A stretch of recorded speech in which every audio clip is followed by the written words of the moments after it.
앞뒤 좌우로 인사하겠습니다. 사랑합니다. 더 사랑합니다. 갈수록 더 사랑합니다. 감사합니다. 오늘날 다음 세대를 향하여 한국교회는 많이 무너졌다 하며 한탄을 하고 있습니다. 그도 그럴 것이 이제 다음 세대는 더 이상 부흥되지 못하고 미전도 종족이 되었다고 말합니다. 제가 예전에 어떤 선교사님과 대화를 나누다가 선교사님이 이러한 얘기를 하셨습니다. 예전에는, 지금도 마찬가지지만 예전에는 한국 교회가 중국, 인도, 동남아시아 어려운 나라로 가서 주의 복음을 선포하면서 선교하였다. 그러나 10년, 20년, 30년 후에는 이제는 한국 교회가 선교사를 파송하는 것이 아니라 중국과 동남아시아, 인도 이런 곳에서 오히려 한국 교회로 선교사를 파송할 것이다. 오히려 역으로 선교지가 될 것이다 라고 선교사님이 말씀하셨습니다. 굉장히 충격적인 얘기죠. 한국교회의 다음 세대가 무너진 것은 많은 이유들이 있습니다. 그 중에 첫 번째는 바로 신앙 전수의 실패입니다. 그 다음 세대에게 주의 복음을 제대로 알려주지 않았던 것입니다. 그리고 교회, 학교의 빈곤입니다.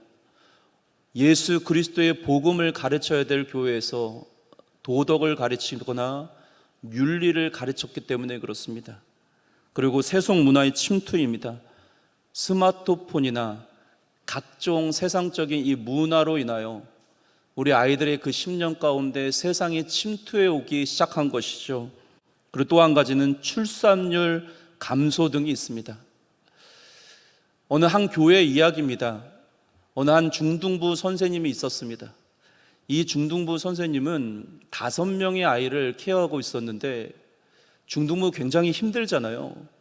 일단 눈에 초점이 맞지를 않습니다. 그리고 상식이 통하지 않습니다. 북한에서 쳐들어오지 못한 이유가 중학교 애들 때문이라고 얘기도 하더라고요. 그만큼 중학교 아이들을 케어하고 가르치고 말씀을 양육한다는 것은 쉽지만은 않습니다. 그러던 어느 날 그 5명 중 1명이 미국으로 유학을 떠나게 되었습니다. 억지로 유학을 떠나가게 된 거예요. 부모님의 성화를 이기지 못해서 억지로 간 것입니다. 어느 날 새벽에 선생님에게 전화가 옵니다. 그 아이입니다. 그러면서 하소연을 털어놓습니다. 울면서 훌쩍훌쩍거리면서 선생님에게 얘기합니다. 선생님, 저 너무 힘듭니다. 먹을 것도 맞지도 않고 친구들과 대화도 통하지가 않고 너무너무 힘듭니다. 그럼 대부분 선생님들은 그 마음을 전화상으로 위로해 줍니다. 그리고 마음을 도닥이죠. 그러나 이 선생님은 조금 다릅니다. 일단 이 아이를 위해서 기도해 줍니다. 간절하게 기도해 주는 거죠. 그리고 나서 자신의 방에 있었던 컴퓨터 앞으로 앉습니다. 그리고 나서 미국행 티켓팅을 합니다. 그리고 그 다음날 바로 그 아이 1명을 위해서 미국으로 날아갔습니다. 분명 그 교회는 작은 교회였습니다. 그러나 이 소문이 막 부모님에게 퍼지기 시작합니다. 저 교회 보내면 선생님이 다르더라. 1명의 영혼을 위해서 미국까지 날아갔더라. 그 1명의 선생님을 통해서 정말 많은 영혼들이 교회에 오는 부흥의 역사를 썼다는 것을 제가 들었습니다.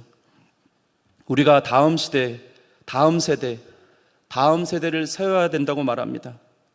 그러나 이 다음 세대는 이미 사사시대와 같은 다음 세대가 되었습니다.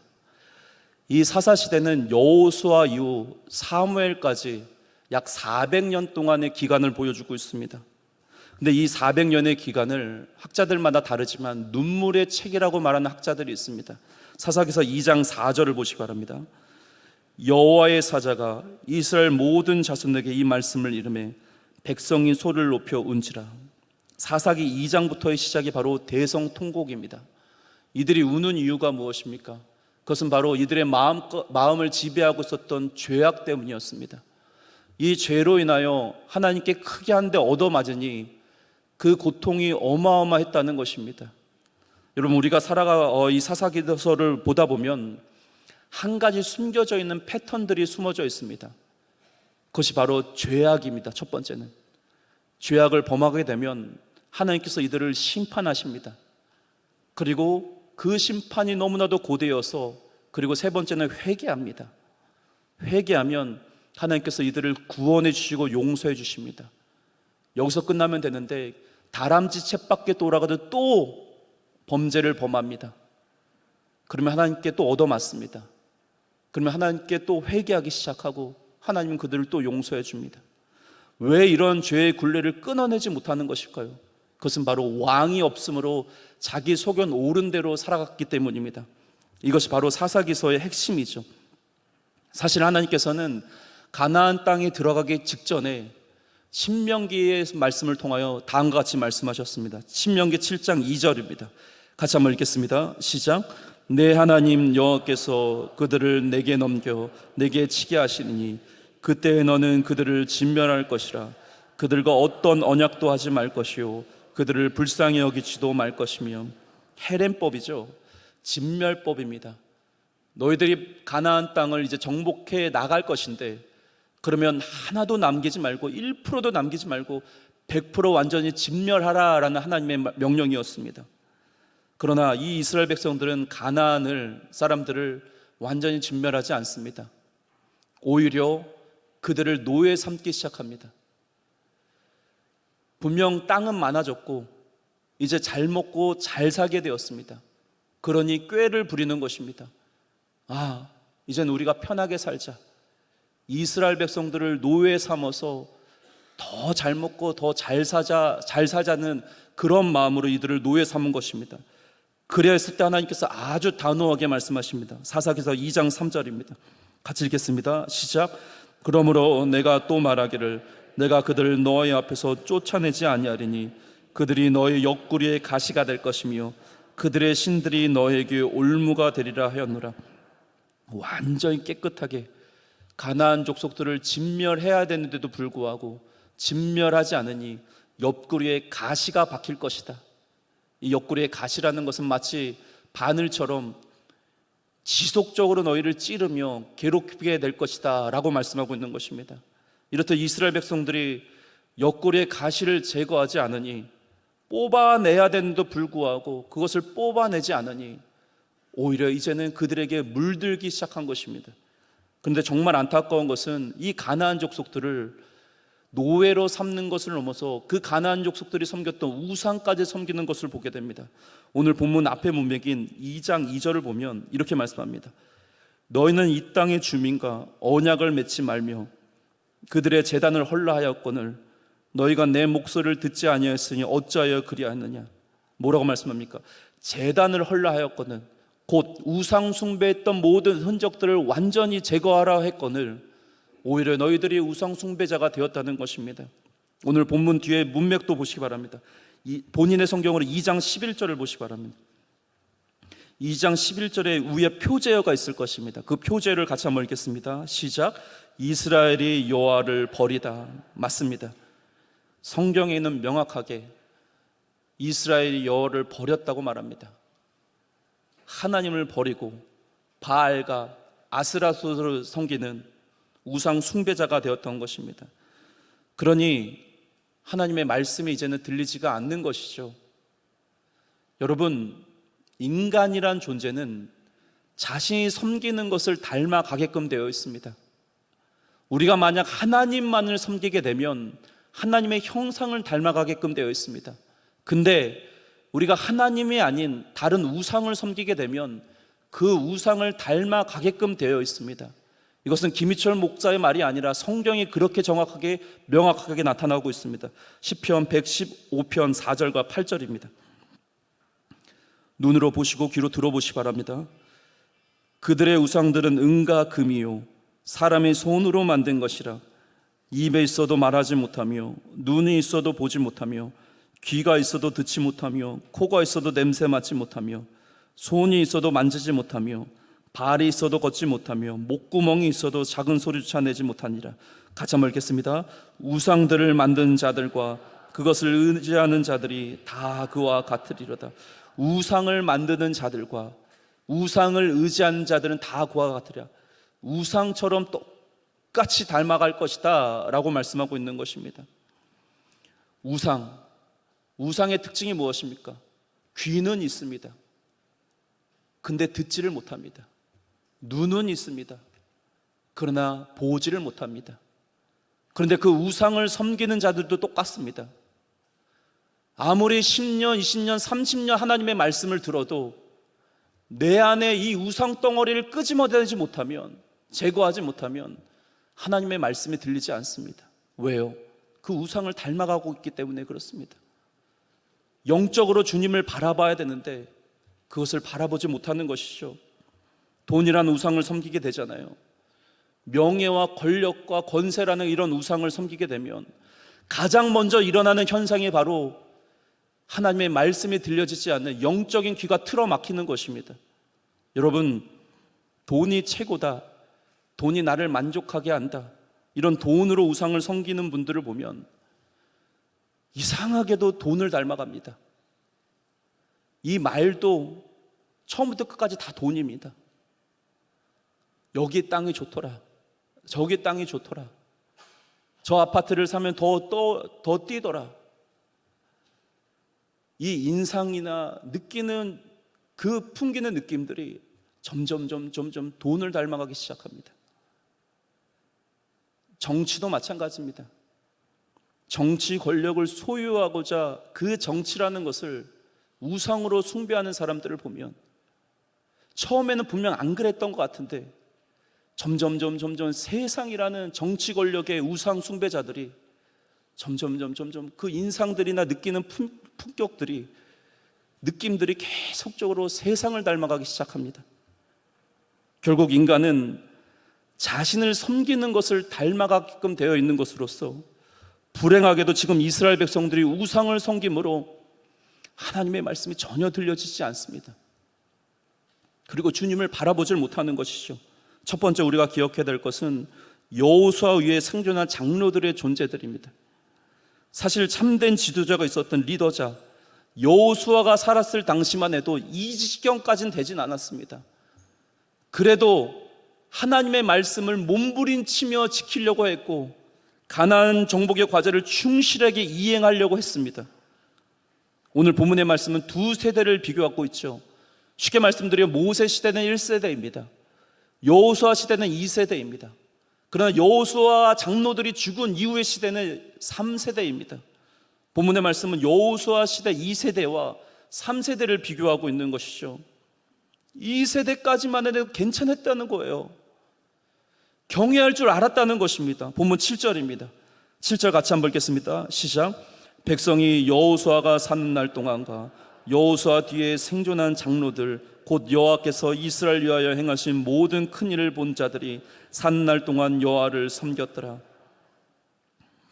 여러분, 이들이 여호수아 시대와 장로들이 살았던 시대까지만 해도 하나님을 경외했던 이유가 무엇입니까? 그것은 바로 눈으로 목도하였습니다. 요단강이 갈라지고 여리고성이 무너지고 해와 달과 이런 모든 것들이 멈췄다는 것을 눈으로 목격했기 때문에 그렇습니다.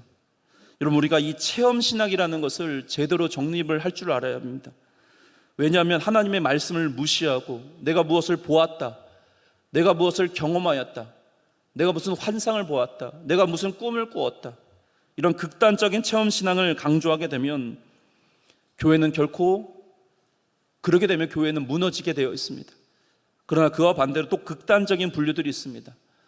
체험신앙은 아예 필요가 없다. 여러분, 그냥 체험신앙이 아니라 건강한 체험신앙이 필요합니다. 그 건강한 체험신앙은 다른 것이 아닙니다. 하나님의 말씀에 근거한 체험신앙입니다. 하나님의 말씀에 뿌리 박힌 신앙이 바로 건강한 체험신앙이라는 것이죠. 야곱이 변화된 계기가 무엇입니까? 베델에서 하나님을 인격적으로 경험했기 때문에 그렇습니다. 사도 바울이 다메섹 도상에서 예수 그리스도를 인격적으로 경험하였습니다. 하나님의 기적, 예수 그리스도를 만난 것이죠. 그리고 다윗 또한 마찬가지입니다. 하나님의 일하심, 하나님의 열심을 진짜 경험하였습니다. 그러니 시편의 놀라운 고백과 간증들이 넘치게 되는 것이죠. 이것을 우리는 몸으로 배우는 신앙이라고 말합니다. 여러분, 예전에 우리가 썼던, 지금도 쓰고 있지만은 눈금자가 있을 것입니다. 눈금자. 이 눈금자에 나의 간증의 표식을 하나 해야 합니다. 경험하는 것이죠. 내가 몸으로 체험하는 이 신앙들, 이 간증을 하나하나 그 표식으로 간증한 것을 표식으로 남겨두는 것입니다. 그래야지만 내 신앙이 더욱더 단단해질 수 있다는 것입니다. 여러분, 우리는 이 본문의 말씀 7절 말씀을 더욱더 깊이 들여다봐야 합니다. 즉 이 세대들은 괜찮았습니다. 기적과 이적이라는 체험을 이들이 경험할 수 있었던 근본적인 이유가 무엇입니까? 바로 순종입니다. 순종. 그래서 여러분, 이 하나님의 말씀을 체험하고 경험한다는 것은 단순히 기적과 이적을 본다는 것이 아닙니다. 그 기적보다 이적보다 더 중요한 것은 바로 순종입니다. 체험 신학의 꽃은, 몸의 신앙의 꽃은 순종이라는 것이죠. 기적과 이적이 먼저가 아닙니다. 순종함으로 말미암아 기적과 이적이 일어났다는 것입니다. 그러나 이 3세대들은 아무것도 갖추지를 못했습니다. 체험 신앙도 없고, 몸으로 배운 신앙도 없고, 간증적인 그 표식도 없고, 아무것도 가진 것이 없다는 것입니다. 그러니 결국 순종하지 못하였고, 우상 숭배자가 되어 우상을 닮아가 하나님의 마음을 찢어뜨렸던 것입니다. 여러분들에게 묻겠습니다. 하나님의 말씀의 뿌리를 근거로 하고 있는 그 간증적인 표식이 있으십니까? 몸으로 배웠던 그 신앙의 체험의 그 신앙이 있으십니까? 그 눈금이 있었던 여호수아 시대들, 간증의 표식이 있었던 사람들, 그 사람들은 흔들리지 않았습니다. 바로과 언하기는 저와 여러분들만 그 눈금을 만들어가는 것이 아니라 우리 다음 세대도 그 간증적이고 체험적인 눈금을 만들어 가야 될 줄 믿습니다. 두 번째는 다음 세대인가 다른 세대인가입니다. 본문 8절을 보시면 다음과 같이 말씀하고 있습니다. 8절 같이 한번 읽겠습니다. 시작. 여호와의 종 눈의 아들 여호수아가 110세에 죽음에. 여러분, 이 말씀을 보면서 어떤 느낌이 드십니까? 110세에 죽었더라. 그냥 단순하게 110세에 죽었더라 라고 말씀해도 되는데도 불구하고 앞에 호칭이 하나 붙어 있죠. 여호와의 종 눈의 아들이라 라는 호칭이 붙어져 있습니다. 이 말씀을 보고 저는 묵상을 하면서 상당히 안타까웠습니다. 110세 여호와의 종 눈의 아들이라고 죽었다, 그가 죽었다, 좋은 말씀이잖아요. 아니에요. 여호와의 종이라는 이 호칭이 여호수아에게 멈춰진 것, 다음 세대에 또 여호와의 종이었더라, 다음 세대가 여호와의 종이었더라, 이런 호칭이 불러졌어야 되는데도 불구하고 이런 호칭이 더 이상 사사기에서는 나타나지 않습니다. 그러면서 나타나는 것은 왕이 없으므로 자기 소견 오른 대로 살아갔던 시대였더라. 우리가 깊이 고민해 봐야 될 것이 있습니다. 지금 우리 자녀들이 하나님의 자녀로 살아가고 있습니까? 아니면 자기 소견 오른 대로 살아가고 있습니까? 축복합니다.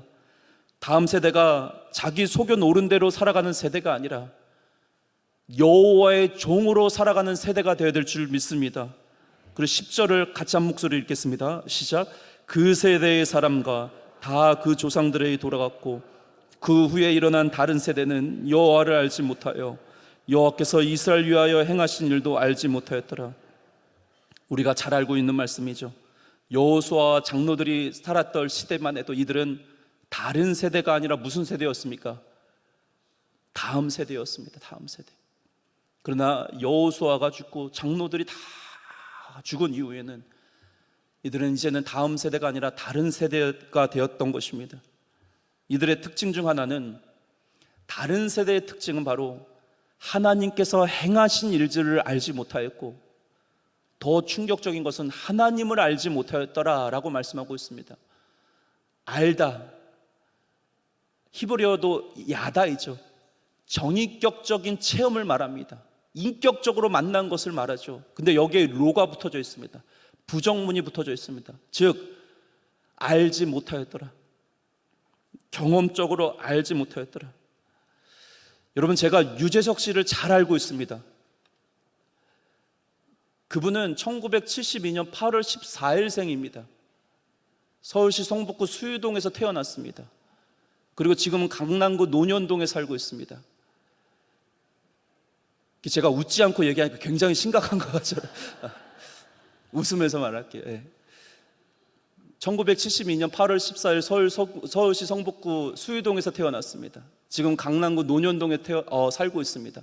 신발은 270mm를 신고 키는 178에다가 몸무게는 61kg입니다. 제가 유재석 씨에 대해 정말 잘 알죠. 어떻게 알았을까요? 초록색 창에 검색을 해봤기 때문에 그렇습니다. 근데 문제가 무엇인지 아십니까? 유재석 씨가 저를 모른다는 거예요. 왜요? 우리는 대화를 나눠본 적도 없습니다. 그 뜨끈뜨끈한 관계를 맺은 적도 없습니다. 교제를 나눈 적도 없고 대화를 나눈 적도 없습니다. 지금 10절에 나타나 알지 못하였더라. 이게 그 뜻입니다. 즉 이들은 하나님에 대한 정보는 알고 있었지만 하나님을 인격적으로 경험하지 못했던 것입니다. 하나님과 뜨거운 교제를 나눈 적도 없고 하나님과의 대화를 나눈 적도 없고 하나님에 관하여 알지 하나님을 알지 못하는 것이. 여러분, 우리가 하나님을 알되 정보로 아는 것이 아니라 하나님께서 우리들에게 원하신 것은 네가 내 안에, 내가 네 안에 있는 이런 연합에서 이루어지는 전인격적인 지식을 원하신다는 것입니다. 그런데 이 이스라엘 백성들이 하나님을 아는 이 야다라는 전인격적인 지식이 없으니 결국 한 세대가 완전히 무너진 것입니다. 호세아서 4장 6절입니다. 같이 한번 읽겠습니다. 시작. 내 백성이 지식이 없으므로 망하는도다. 내가 지식을 버렸으니 나도 너를 버려 내 제사장이 되지 못하게 할 것이요 내가 내 하나님의 율법을 잊었으니 나도 내 자녀들을 잃어버리리라. 하나님을 아는 전인격적인 지식을 버린 자든 망할 것이다. 네가 나의 지식을 버렸으니 나도 너를 버리겠다. 호세아서 6장을 보면 하나님께서 절규하십니다. 호세아 선지자를 통하여 여호와를 알자. 힘써 여호와를 알자. 그렇다면 우리는 어떻게 해야 합니까? 다음 세대들에게 하나님에 관하여서는 안 됩니다. 이제는 더 이상 이걸로는 통하지가 않습니다. 하나님에 관하여서가 아니라 하나님을 알려줘야 합니다. 하나님에 대해서를 넘어서 하나님을 알려줘야 된다는 것입니다. 내가 경험했던 하나님, 내가 체험했던 하나님, 내가 사랑했던 하나님. 좋은 지식을 넘어서 좋은 소식을 전해야 합니다. 좋은 소식이 무엇입니까? 복음입니다. 복음. 다른 것으로는 안 됩니다. 복음으로만 다음 세대가 일어날 수 있다는 것입니다. 나의 삶으로 복음을 전하며 나의 전인격적으로 복음을 전하며 가르치는 것입니다. 그러기 위해서는 우리가 영적 거인이 되어야 합니다. 뉴턴이라는 사람은 이런 얘기를 했습니다. 거인의 어깨에 올라서다. 거인이 있습니다. 이 거인의 어깨 위에 내가 앉아 있습니다. 그러면 그 거인의 시선으로 세상을 바라보게 되어 있는 것입니다. 무엇을 말하는 것입니까? 내가 존경하고 본받을 수 있는 거인들의 어깨에 올라가서 그 거인의 사상을 배우고 통찰력을 배우고 그분의 시선이 나의 시선이 되는 것입니다. 그러나 다 일반화를 할 수 없지만은 우리 다음 세대는 더 이상 내가 본받을 만한 거인이 없다고 말합니다. 우리 시대까지만 해도 학교의 담임 선생님들을 존경하였습니다. 그리고 이순신 장군 이런 위인들을 존경하였습니다. 그리고 우리 시대까지만 해도 영적인 거인이었던 목사님들을 존경하면서 살아갔습니다. 그래서 그 영적인 거인의 어깨에 올라가서 그분의 시선으로 세상을 바라보고 그분의 통찰력을 내가 배우면서 지혜를 습득하면서 살아갔습니다. 그러나 안타깝게도 우리 다음 세대들은 존경할 영적 거인이 없다고 말합니다. 그것은 다음 세대의 문제이기도 하지만 우리들의 문제이기도 합니다. 왜요? 우리가 영적 거인이 되지 못했기 때문에 그렇습니다. 옥하는 목사님 같은 영적 거인들, 한경직 목사님 같은 영적 거인들, 주기철 목사님 같은 영적 거인들, 우리 교회를 설립하신 박열 목사님 같은 영적 거인들, 그런 영적 거인이 더 이상 이제는 없기 때문에 그렇습니다. 그래서 이제는 다음 세대가 아니라 이제는 다른 세대가 된 것입니다. 그래도 저 개인적으로 감사한 것은 저에게도 제가 본받을 만한 영적 거인이 있었기 때문에, 그렇기 때문에 그분의 사상과 그분의 생각과 통찰력을 배우면서 목회자가 된 것입니다. 여러분, 바라옵고 원하기는 저와 여러분이 영적 거인이 되어야 될 줄 믿습니다. 그러기 위해서는 진정한 영적 거인 되신 예수 그리스도, 그분의 어깨에 올라타서 그분의 바라보는 것을 바라봐야 합니다. 그분의 시선이 우리의 시선이 되어야 된다는 거예요. 그래야지만 우리 다음 세대들이 내 어깨에 올라가서 똑같은 예수님의 시선으로 세상을 바라보기 시작하는 것입니다. 분명 모세 다음에 여호수아 시대까지만 해도 다른 세대가 아니라 다음 세대였습니다. 근데 놀라운 것은 무엇이냐면 다음 세대에서 다른 세대가 나옵니다. 그런데 여러분, 다른 세대에서 어떻게 다음 세대가 나오겠습니까? 이거는 있을 수 없는 일입니다. 다음 세대에서 다른 세대가 나오는데 다른 세대에서 어떻게 다음 세대가 나오겠습니까? 저는 이 말씀을 묵상하고 준비하면서 그래도 우리는 괜찮은, 하나님 보시기에 괜찮은 다음 세대인 줄 알았습니다. 그래도 우리는 예배 드리려고 몸부림치고 기도하려고 몸부림치며 하나님의 말씀들을 순종하려고 몸부림치는 그런 다음 세대인 줄 알았습니다. 근데 우리가 다음 세대가 아니더라고요. 정작 하나님에 관하여서는 아는데 하나님에 대해서는 모르는, 하나님에 대해서는 아는데 전인격적으로 체험하는, 인격적으로 만나는, 정말 절절하게 뜨겁게 하나님을 만나는 이런 경험이 없는 다른 세대들. 왜 우리가 다른 세대가 되었습니까? 정작 내 옆구리에 있는 가시를 뽑아내지 못하는 거예요. 세상이라는 이 정욕의 가시들, 세상의 욕심이라는 이 가시들, 이 가시를 뽑아내지 못하는 것입니다. 우리가 다른 세대였기 때문에 다음 세대들이 힘든 것은 아니지, 우리가 다른 세대였기 때문에 다음 세대들이 무너지고 있는 것은 아닌지, 고통스러운 것은 아닌지. 제가 예전에 중등부, 중고등부 사역을 하다가 어떤 한 아이가 교회를 나오지 않아서 직접 찾아갔습니다. 왜 교회를 나오지 않냐, 예배 자리에 나와야지 권면을 하는데 이 아이에게 이런 얘기가 들려졌습니다. 목사님, 제가 피곤한 것을 엄마가 견디지를 못합니다. 그래서 차라리 교회 나가지 말고 그냥 자라. 제가 그 분에 대해서 잘 알고 있는데 믿음이 굉장히 좋으신 분이에요. 그 아이가 만들어낸 말인지 아니면 진짜인지는 확실하진 않지만 너무 충격적인 거예요. 저도 중학교 1학년 아이를 두고 있는 부모로서 그 마음 이해할 수 있습니다. 그러나 우리가 부모로서 절대로 다른 세대가 되어서는 안 됩니다. 보세요. 왜 우리가 여기까지 믿음으로 살아갈 수 있었습니까? 영적인 거인들이 있었기 때문에 그렇습니다. 윗세대들이 다른 세대가 아니라 다음 세대였기 때문에 그래도 우리가 다음 세대의 모습을 갖추면서 신앙생활하는 것입니다. 그러나 위에 말씀드렸듯이 정말 우리가 다음 세대가 맞는 것입니까? 저를 포함하여.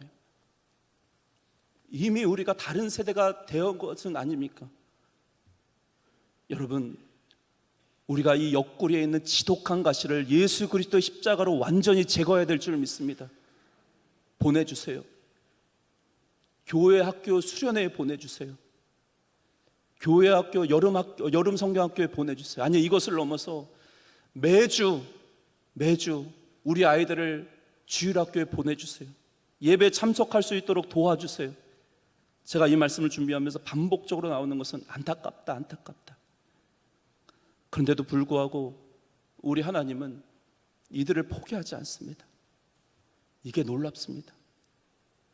1000번, 10,000번 포기할 법한데 하나님은 이들을 포기하지 않습니다. 마찬가지입니다.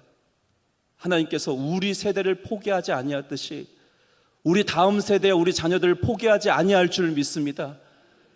다른 것이 아니에요. 본질적으로 보면 우리 다음 세대를 믿기 때문에 포기하는 것이 아닙니다.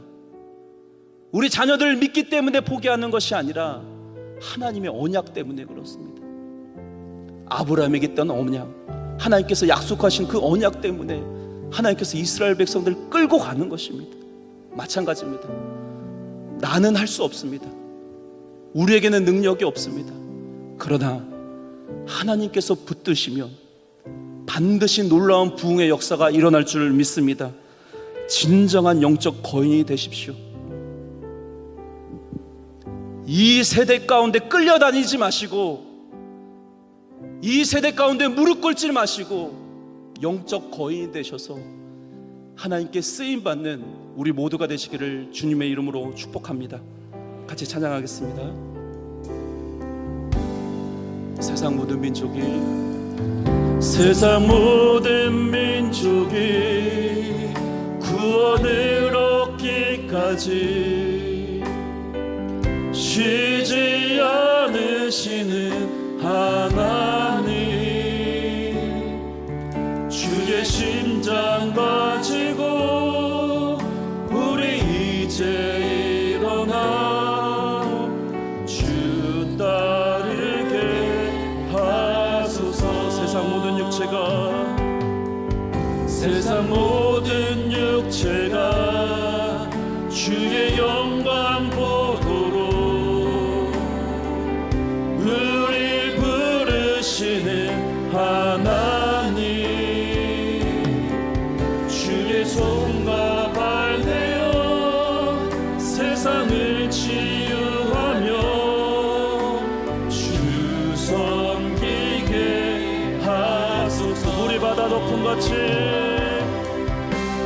물이 바다 덮음같이 여호와의 영광을 인정하는 것이 온 세상 가득하리라. 물이 바다 덮음같이, 물이 바다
시간 같이 한번 기도하기로 합니다.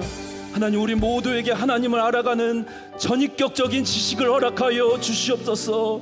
하나님, 하나님의 관하여를 넘어서, 하나님의 대하여를 넘어서 하나님을 만나기로 나옵나이다. 영적 거인이 되게 하여 주시옵소서. 내 안에 있는 옆구리에 있는 가시를 완전히 제거함으로 말미암아 영적 거인이 됨으로 많은 사람들에게, 우리 다음 세대들에게 믿음의 본이 되게 하여 주시옵소서. 주여 외치고 기도합니다. 주여. 할렐루야. 살아계신 하나님 아버지여, 믿음의 영적 거인이 될지어다. 하나님이여, 하나님이여, 하나님이여. 하나님, 옆구리에 있는 완전한 가시를 제거하게 하여 주시고, 하나님이여, 세상 앞에 무릎 꿇지 않도록 도와주시며, 하나님이여, 하나님이여, 하나님이여, 우리가 다음 세대가 되길로 나옵나이다. 우리가 다른 세대가 되지 않고 다음 세대가 되길로 나오니 은혜 위에 은혜를 넣어 주시옵소서. 세상과 타협하지 않는 다음 세대가 되길로 나옵나이다. 그래서 하나님 아버지여, 또 다른 다음 세대가 나오고, 또 다른 다음 세대가 나오고, 또 다른 영적 거인이 나오며, 또 다른 하나님 아버지 옥하는 목사님과 같은, 하나님 주기철 목사님과 같은, 박효영 목사님과 같은 영적 거인이 나타날지어다.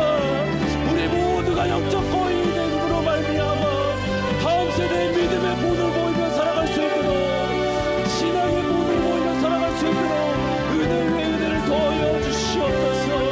하나님이여, 하나님이여, 다른 세대가 되지 않고 다음 세대가 되길로 나오니 우리 모두에게 믿음을 허락하여 주시옵소서. 은혜를 허락하여 주시옵소서. 하나님, 그리하여서 하나님 아버지여, 모세 시대의 먼 여호수아 시대를 넘어 하나님 아버지 다음 세대가 더욱더 하나님 놀랍도록 하나님 아버지 회복되는 역사가 일어날 수 있도록 도와주시옵기로 나가고하오니, 아버지여, 은혜 위에 은혜를 더하여 주시고 우리 모두에게 하나님 축복과 믿음을 허락하여 주시옵소서. 하나님은 우리 모두에게 전인격적인 체험과 지식을 부어 주시옵소서. 야다인 전인격적으로 하나님을 알게 하시고, 하나님에 대하여, 하나님에 관하여 이것을 넘어서 하나님을 인격적으로 만나게 하여 주시옵소서. 우리가 먼저 옆구리에 있는 가시를 뽑아내지 못하였던 다른 세대였음을 고백합니다. 다음 세대가 아니라 다른 세대였던 우리 모두를 용서하여 주시고, 이제는 우리 모두가 다음 세대가 되어서 영적 거인이 되어서 다음 세대들에게 믿음의 본을 보이는 우리 모두가 되게 하여 주시옵소서. 우리의 믿음의 선배들이 최선을 다하여 믿음을 지킨 것이 아니라 자신의 목숨을 걸고 믿음을 지켰던 것처럼 우리 모두가 이 신앙의 계승을 받게 하시고 영적 거인의 믿음의 용사가 되게 하여 주시옵소서.